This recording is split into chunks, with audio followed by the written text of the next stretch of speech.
Adani Hindenburg case में वकील प्रशांत भूषण पर क्यों भड़के सीजेआई चंद्रचूड़, भरी अदालत में क्यों लगा दी फटकार।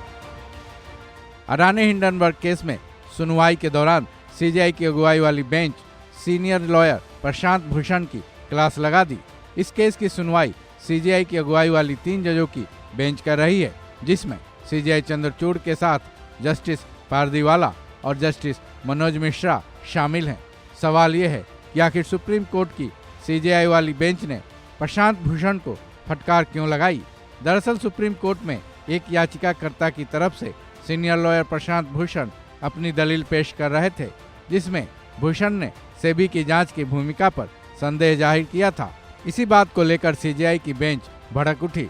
सीजेआई की बेंच ने भड़कते हुए साफ तौर पर कहा कि हिंडनबर्ग रिपोर्ट में अडानी समूह के खिलाफ लगे आरोपों की जांच का जिम्मा सेबी के पास है, जिस पर संदेह करने की कोई वजह नहीं है। साथ ही कोर्ट ने यह भी कहा कि सेबी की जांच के बारे में संदेह करने के लायक कोर्ट के सामने कोई तथ्य भी पेश नहीं किया गया है। ऐसे में अदालत हिंडनबर्ग रिपोर्ट में किए गए दावों को पूरी तरह से तथ्यों पर आधारित होकर मानकर नहीं चल रहा है। साथ ही वकील प्रशांत भूषण ने इस केस की जांच की एसआईटी टीम से कराने की मांग की थी, जिस पर सीजेआई की बेंच ने साफ कर दिया कि याचिकाकर्ता की तरफ से किसी भी तरह के तथ्य पेश नहीं किए जाने की वजह से इसके लिए एसआईटी का गठन अनुचित होगा। वहीं शुक्रवार को ही सुनवाई में सुप्रीम कोर्ट ने दोनों पक्षों की दलील सुनने के बाद अपना आदेश सुरक्षित रख लिया है।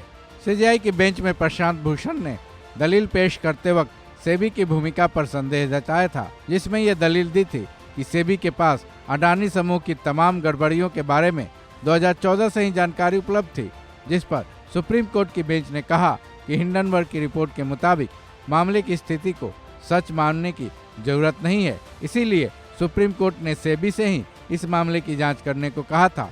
सुप्रीम कोर्ट ने ऐसा इसलिए किया था कि उनके पास इस मामले की सच्चाई को परखने का कोई साधन नहीं है। ऐसे में सेबी की भूमिका पर संदेह करना अनुचित होगा। वहीं सेबी ने अब जब अपनी जांच पूरी कर ली है, तो क्या शो कॉज नोटिस जारी करने से पहले ही उन्हें अपनी जांच का खुलासा कर देना चाहिए, जिस पर प्रशांत भूषण ने फिर दलील दी कि शीर्ष अदालत को इस बात पर भी गौर करना होगा कि क्या सेबी की जांच सही है, जिस पर सीजेआई की बेंच ने प्रशांत भूषण पर भड़क उठी और सवाल दाग डाले कि सेबी के काम पर संदेह करने वाले तथ्य सुप्रीम कोर्ट के समक्ष कहां है।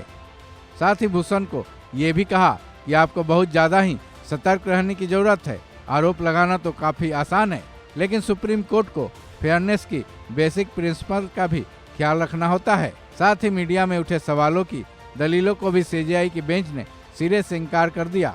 बेंच ने कहा कि अदालतें रिपोर्ट्स पर नहीं बल्कि सबूतों के आधार पर फैसले लेती है। इस खबर में बस इतना ही। बाकी अपडेट्स के लिए जुड़े रहें वन इंडिया हिंदी के साथ।